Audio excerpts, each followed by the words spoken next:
সকলোকে মই অন্য এটা ভিডিঅ'লৈ স্বাগতম জনাইছোঁ। কালি যিহেতু ডাঙৰ বেটাৰ বাৰ্থডে আছিলে, সেইটো কাৰণে ভিডিঅ' অকণমান কৰি ৰাখিছিলোঁ। বৰ বিশেষ কৰিব নোৱাৰিলোঁ, অকণমানেই কৰি ৰাখিলোঁ কামত ব্যস্ত হৈ থকাৰ কাৰণে। এয়া ভায়েকে বেলুনবোৰ ইফালৰ পৰা সিফালে কঢ়িয়াই আছে। তাৰপিছত এয়া কেক কটাৰ সময়খিনি অকণমান ৰাখি থ'লোঁ।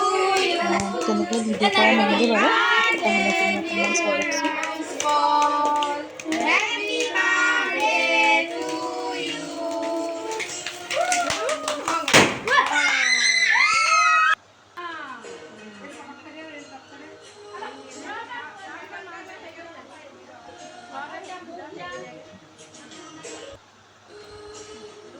চবকে খুৱাই দিছে।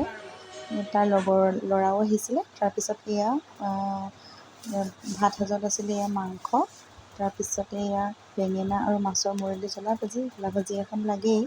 তাৰপিছতে আকৌ চালাড বনোৱা হৈছিলে, বিলাহী, তিয়ঁহ, বন্ধাকবি দি পেলাই চালাড এখন বনোৱা হৈছিলে। তাৰপিছতে এয়া দাইল আৰু লগত আছিলে বাদামৰ চাটনি। তাৰপিছতে ভাত বনোৱা হৈছিলে, ভাত আকৌ পাপৰ ফ্ৰাই। তেনেকেই আৰু থুলমূলকৈ বৰ ডাঙৰকৈ পতা নাছিলোঁ, এনেই সৰুকৈ নিয়ম এটা কৰিলোঁ। তেহেঁতৰ যিহেতু লগৰ ল'ৰা কেক এইবিলাকতে ফূৰ্তি, সেনেকৈ তাকে লগৰ ল'ৰাক মাতি দিলোঁ আৰু তেনেকৈ ভাত সাজ খোৱা হৈ গ'ল। তাৰপিছত এই ফটো কেইখনমান লগাই দিছোঁ, চাবচোন। যিহেতু বৰ বিশেষ ফটো ভিডিঅ' কৰিব নোৱাৰিলোঁ, সেইটো কাৰণে অকণমানেই ৰাখিলোঁ আৰু।